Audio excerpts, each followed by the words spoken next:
Oke, halo teman-teman dimanapun teman-teman berada. Perkenalkan kembali namaku Wendy Winata.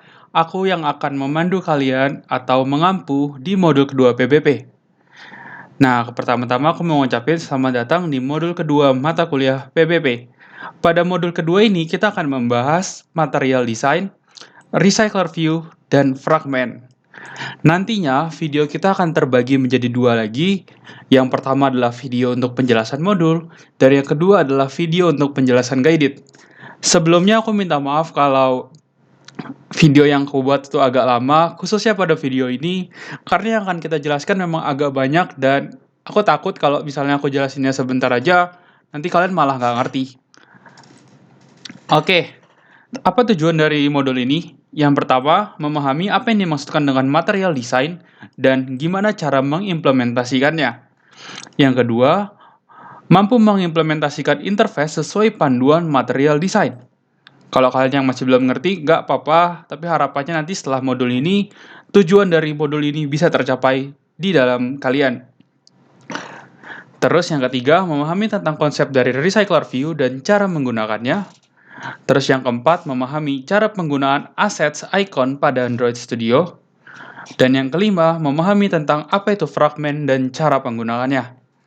Oke, jadi materi yang kita bahas hari ini ada 4. Material design, recycler view, assets icon in Android, dan fragment. Khusus untuk yang materi 3 ini nggak akan kita bahas dalam teori, tapi akan langsung kita bahas dalam prakteknya nanti di guided. Oke, pertama-tama material design. Sebenarnya material design itu mengacu kepada kalimat pertama ini. Jadi material design merupakan sebuah sistem desain yang dibuat oleh Google. Ya, Google selaku pengembang Android, dia juga membuat sebuah sistem desain yang akan membantu para developer, dalam hal ini kita, untuk membuat aplikasi dengan kualitas yang tinggi, serta memberi experience yang baik bagi pengguna aplikasi. Maksudnya experience ini apa sih? Maksudnya experience di sini, pengguna yang menggunakan aplikasi kita bisa melihat UI dan UX yang akan membantu mereka tanpa kita perlu menjelaskan untuk apa sih UI UX itu. Nah, Google ini mengembangkan material design untuk membantu kita, istilahnya itu membantu kita membuat tampilan yang nyaman, membuat tampilan yang bagus. Nah, terus gimana sih cara kita menggunakan material design ini? Seluruh dokumentasi dari material design dapat kita lihat di material.io. Material.io. Nah, di dalam website ini nanti kita bisa lihat dia akan muncul homepage dari material design ini.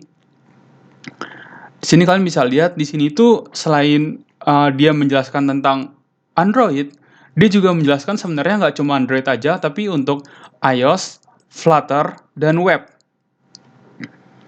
Intinya, material design ini akan membantu kita sebagai developer untuk membuat tampilan aplikasi yang menarik, serta memiliki UX yang dapat dimengerti dengan mudah oleh penggunanya.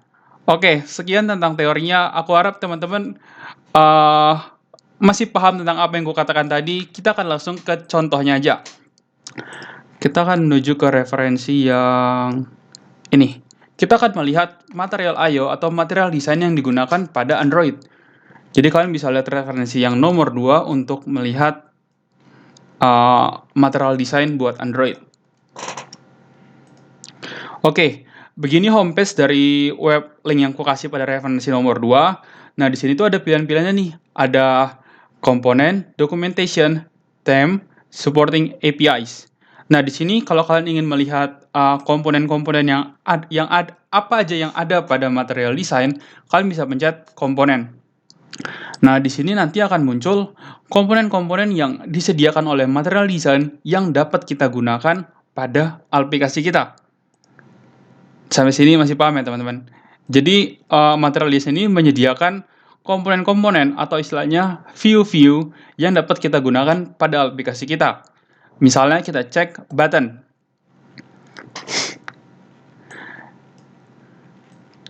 Nah, ketika kita pencet button, nanti ada dua nih pilihannya, teman-teman. Design sama implementation. Di mana implementation ini merupakan implementasi dari material design ini di dalam platform yang kita pilih. Dalam hal ini kita pilih Android. Nanti akan dijelaskan gimana sih cara pakai material button di dalam aplikasi kalian. Tapi sebelumnya kita akan bahas itu nanti, kita akan bahas ke desainnya dulu. Jadi di sini kita bisa lihat bahwa si material button ini ngasih tunjuk gimana sih contohnya material button yang ada di dalam aplikasi Android. Ini kira-kira seperti ini teman-teman. Terus selain dia memberitahu caranya, dia juga memberitahu istilahnya itu panduan atau tips and trick yang kita pakai untuk sebuah button. Misalnya nih, untuk sebuah button, gunakan kata kapital untuk seluruh kata-katanya. Terus, jangan mengeruap teksnya atau istilahnya jangan sampai di dalam button itu teksnya itu jadi multi-line. Tapi sebaiknya dibikin jadi satu line aja. Nah, sebenarnya ada banyak lagi nih teman-teman. Jadi kayak bukan button aja, ini juga dia ada ngasih tahu cara pemakaian yang baik dan benar. Jadi istilahnya kalau kalian pengen belajar tentang desain, website Material Design ini bagus banget buat kalian pelajari. Nah, di dalam modul pengenalan ini, aku cuma akan ngejelasin tentang material design itu apa, lalu pada guided-nya nanti, kita akan coba mengimplementasikan material design yang ada di sini. Kira-kira seperti itu untuk material design. Kita nggak akan terlalu ke codingnya sekarang, tapi aku harap kalian bisa ngerti tentang apa itu material design. Kalau kalian masih kurang paham, silakan cari buka material.io atau material.io /develop/Android. Kira-kira seperti ini, teman-teman. Di sini dokumentasinya cukup lengkap dan nah, ini teman-teman. Seingatku di sini juga ada istilahnya itu tutorial yang diberi mereka. Kalau kalian punya waktu dan pengen belajar tentang desain lebih lanjut, pengen buat UI yang bagus, UX yang bagus, kalian bisa pelajarin tutorial yang ada di sini. Cuma tentunya requirement yang harus dipunyai, kalian harus bisa bahasa Inggris, teman-teman. Walaupun di sini ada bahasa Indonesia, tapi bahasa Indonesianya itu istilahnya kayak cuma translatean banget, jadi kayak kemungkinan akan sulit dimengerti kecuali kalian bisa bahasa Inggris. Cuma di sini tutorialnya cukup enak lah dijalanin karena aku juga pernah coba tutorialnya. Jadi kalau kalian punya waktu, silahkan ikutin tutorial yang ada di Material.io Develop Android agar kalian bisa meningkatkan skill kalian. Sekian tentang material design, selanjutnya kita masuk ke materi kedua. Materi kedua adalah Recycler View. Recycler View merupakan sebuah view group yang berguna untuk mengatur data dalam jumlah banyak. Recycler View akan membantu dalam membuat satu tampilan lalu digunakan pada banyak data dan ditampilkan dalam bentuk list yang bisa di-scroll. Oke. Karena agak sulit dimengerti, kita langsung ke contohnya aja. Misalnya, ini adalah screen Android kita. Iya kan, teman-teman? Ini adalah screen Android kita. Kita kasih warna hitam deh. Jelek. Warna ini deh. Ini adalah screen Android kita nih. Terus misalnya kita mempunyai data makanan. Misalnya ini adalah data makanan kita. Detailin. Waduh. Oke, ini kita besarin aja.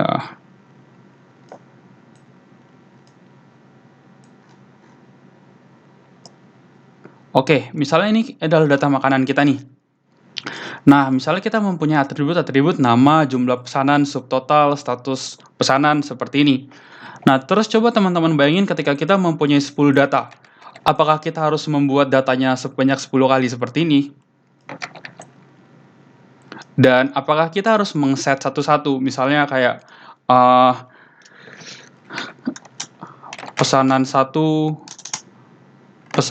nama 1 titik set text, udang goreng asam manis. Terus pesanan nama 2 misalnya kita set text jadi ayam goreng. Nah, mungkin kalau cuma 2 atau 3, hal seperti ini bisa dilakukan. Tapi bayangin jika ada 10 data, 50 data, 100 data, kan hal seperti itu istilahnya nggak kompleks, jadi kompleks banget ya. Jadi kayak kita susah banget, kita harus ngeset satu-satu, yang otomatis sebenarnya akan menyusahkan kita. Nah, karena itu, Android menciptakan apa yang namanya Recycler View. Jadi nanti di dalam Recycler View itu, misalnya adalah screen kita akan membuat tampilan Recycler View-nya dulu. Kita akan membuat Recycler View-nya, misalnya kita tetapin Recycler View-nya itu adalah setengah dari screen. Kita buat ya setengah dari screen. Nah, kira-kira seperti ini. Ini adalah layout dari Recycler View kita. Terus setelah kita membuat layout Recycler View kita akan menentukan nih nanti, kita mau layout itemnya itu seperti apa. Misalnya aku bikin layout untuk itemnya, dia seperti ini. Udang goreng asam manis, status pesanan, jumlah pesanan, dan subtotal. Nah, terus, sesuai yang di definisi tadi, Recycler View ini akan bertanggung jawab pada banyak data. Dia akan mengelola data. Jadi misalnya kita masukin 10 buah data nih. 10 data dengan 10 data pesanan misalnya seperti ini. Terus 10 data pesanan ini mempunyai atribut-atribut yang sama. Nama pesanan, jumlah pesanan, subtotal, status pesanan, fotonya apa. Nah, di sini tuh kita bisa menggunakan Recycler View untuk membuat satu layout aja. Satu layout aja, nanti Recycler View ini akan menggenerate secara otomatis sebanyak 10 data pesanan. Terus gimana kalau 10 data pesanannya lebih besar dari Recycler View-nya, seperti ini? Nah, nanti dia nggak akan overflow seperti ini, teman-teman. Tapi nanti Recycler View-nya akan bisa di-scroll. Nah, kira-kira untuk Recycler View penjelasannya seperti itu.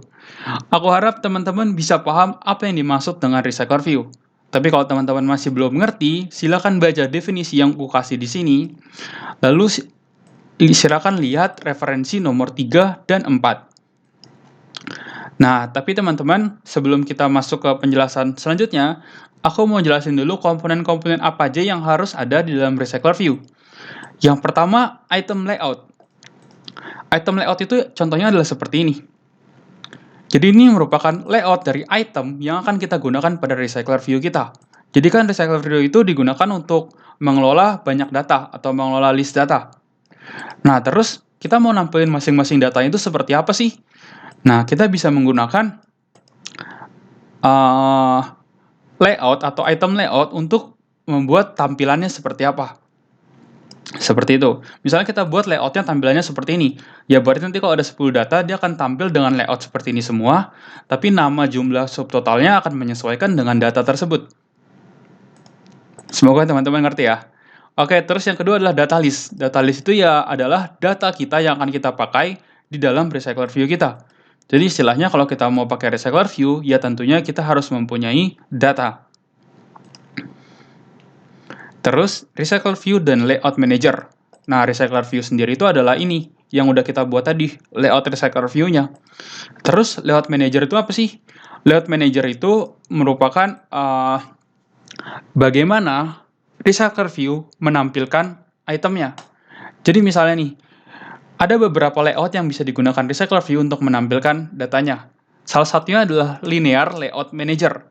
Kalau Linear Layout Manager, data itu akan tampil secara vertikal, atas ke bawah atau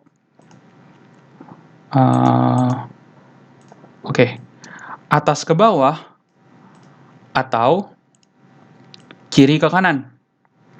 Nah, ini adalah Linear Layout Manager. Implementasinya kalian nggak usah tahu dulu sekarang karena nanti di guide ada, tapi yang penting kalian ngerti dulu Layout Manager itu buat apa. Jadi Layout Manager itu kita bisa nampilin misalnya Linear Layout Manager itu dia akan ke bawah atau ke kanan. Tapi selain Linear Layout Manager, dia juga ada namanya Grid. Kalau Grid itu kita bisa nampilin itemnya seperti ini teman-teman. Kita bisa nampilin itemnya secara baris dan kolom. Misalnya di sini kita bikin dia akan tampil seperti ini. Ups. Waduh. Oke. Nah, kalau di grid nanti kita bisa nampilin itemnya seperti ini. Jadi dia nggak cuma atas bawah aja, tapi dia bisa bikin itemnya 2 per baris, atau bahkan 3 per baris, 4 per baris. Nah, di dalam grid itu bisa disetting teman-teman. Nah, karena itu layout manager sebenarnya ada lebih dari satu.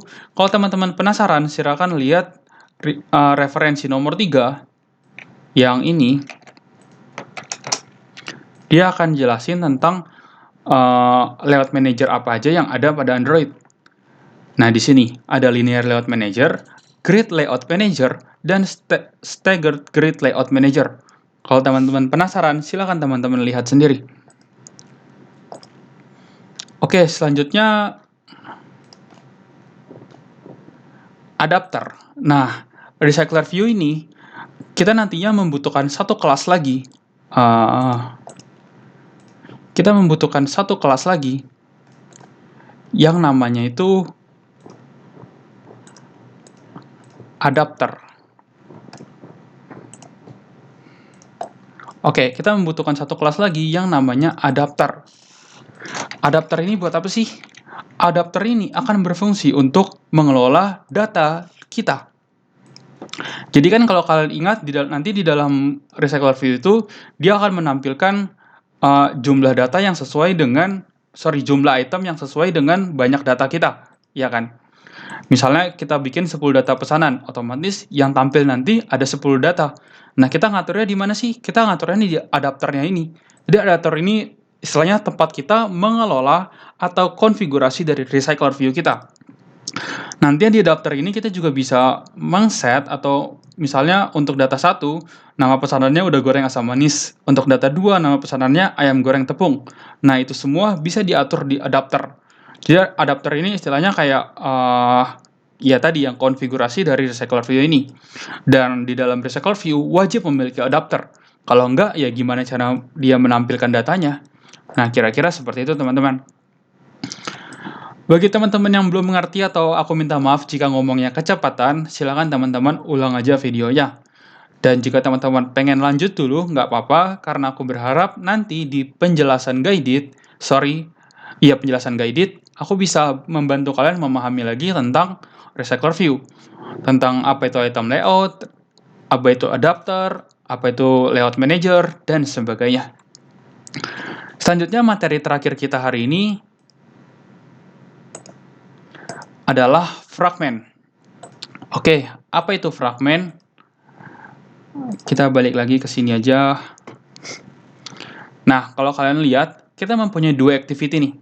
Namanya activity login sama activity register. Yang mereka berdua ini berada di dalam activity yang berbeda. Nah, fragment itu apa? Fragment itu merupakan salah satu view atau komponen yang ada pada Android yang memiliki life cycle mirip dengan activity. Jadi sebenarnya dia tuh mirip tuh dengan activity. Misalnya kita membuat seperti ini. Di sini kita buat fragment register. Seperti ini. Jadi fragment itu nantinya akan memiliki dua file juga, yaitu file logic dan file layout. Jadi kan mirip banget tuh sama activity. Terus, apa yang membedakan mereka? Nah, misalnya kita akan coba buat satu screen. Seperti ini. Namanya activity out. Nah, di sini kita hapus semuanya. Seperti ini, kita buat activity out. Nah, fragment itu apa? Fragment itu mirip dengan activity, tapi bedanya fragment itu tidak berdiri sendiri. Artinya kita nggak bisa membuat fragment lalu menampilkannya di dalam screen kita. Tapi kita membutuhkan activity.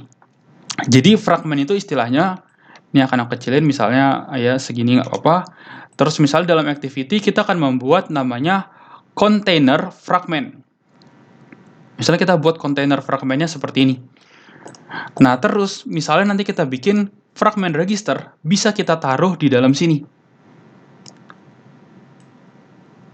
Nah, fragment register itu bisa kita taruh di dalam activity out ini. Terus misalnya di dalam activity out ini kita bikin good to login. Misalnya ini adalah text button ya teman-teman. Misalnya adalah text button seperti ini. Nah, kita akan buat satu fragment lagi namanya misalnya fragment login. Fragment login. Seperti ini, kita kecilin juga dia. Nah, misalnya dalam satu case tertentu, kita pengen pencet login ini, terus dia akan berpindah screen-nya, tapi kita masih mau dalam activity yang sama. Karena misalnya menurut kita login sama register itu masih berada dalam satu konteks, yaitu tentang autentikasi. Nah, kita bisa dengan kita pencet ini, kita bisa ganti fragmen yang ada di kontainer ini menjadi fragmen login. Nah, seperti ini teman-teman. Jadi, apa itu fragmen? Fragmen itu merupakan istilahnya view yang mirip dengan activity, tetapi dia tidak berdiri sendiri, dan dia membutuhkan activity untuk berdiri. Apa kelebihan dari fragmen? Dalam satu activity, itu bisa memuat lebih banyak sekali fragmen. 1, 2, 3, 4, terserah kalian. Terus yang perlu kalian ketahui ketika fragmen ini berpindah, dia tuh berpindahnya nggak akan kayak activity, tapi dia akan jauh lebih smooth dan jauh lebih cepat. Jadi misalnya di sini adalah fragmen register, kita pencet go to login. Nah, yang terganti itu bukan activity-nya, tapi cuma yang fragmen container ini aja, menjadi fragmen login, seperti ini. Nah, kira-kira demikian tentang penjelasan fragmen. Kalau kalian pengen tahu lebih lanjut, silakan lihat referensi nomor 5 dan 6. Nah, ini adalah beberapa perbedaannya juga yang udah aku jabarin. Semoga teman-teman bisa ngerti dari apa yang aku jabarin. Oh ya, teman-teman. Di sini nih, dalam fragmen kita juga bisa menggunakan metode yang ada pada activity kita. Jadi misalnya kita fragmen ini sedang ada nih, fragmen login. Terus di dalam activity kita mempunyai sebuah metode yang ada untuk activity ini. Karena si fragmen ini ada dalam activity ini, berarti otomatis fragmen ini nantinya bisa menggunakan metode yang ada pada activity ini. Kira-kira seperti itu sih, teman-teman. Oke, kira-kira untuk penjelasan modulnya seperti itu. Jadi aku simpulin lagi, hari ini kita belajar 3 hal. Yang pertama itu material design itu apa, yang merupakan sistem desain yang dibuat oleh Google untuk membantu para developer membuat tampilan UI UX yang menarik. Dan yang menariknya dari material design, dia itu menyediakan komponen atau view-view yang bisa langsung kita pakai di dalam aplikasi kita. Nah, dia juga udah bikin implementasinya atau gimana cara pakainya. Terus dia juga ngasih desain atau contoh dari gimana sih cara pakai desain yang baik. Nah, kalau kalian penasaran, silakan buka Material.io develop Android atau silakan lihat referensi. Selanjutnya, kita belajar dengan apa yang namanya recycler view. Recycler view itu digunakan atau view group yang digunakan untuk mengelola banyak data. Dengan adanya recycler view, kita bisa membuat satu tampilan layout lalu digunakan pada banyak data atau list data. Kita akan belajar tentang recycler view lanjutnya nanti waktu penjelasan guided.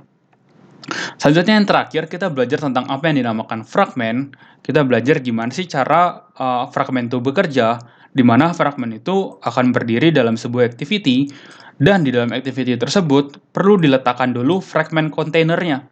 Nah, di mana fragmen kontainernya adalah tempat di mana yang akan berganti nanti. Jadi misalnya kita ganti fragmennya jadi B, ya otomatis yang kontainer ini yang akan berganti. Kira-kira seperti itu. Jadi misalnya kita pencet go to login, maka fragmen loginnya bisa hilang, lalu diganti dengan fragmen register yang akan ditaruh di fragmen kontainernya. Kira-kira seperti itu untuk penjelasan modul hari ini. Aku harap teman-teman bisa mengerti apa yang aku katakan. Jika tidak, silakan ulang lagi videonya, atau silakan merasa bebas untuk bertanya kepada aku kapan saja, asal jangan terlalu malam. Jika tidak, saya rasa demikian untuk modul kali ini. Terima kasih dan sampai jumpa lagi.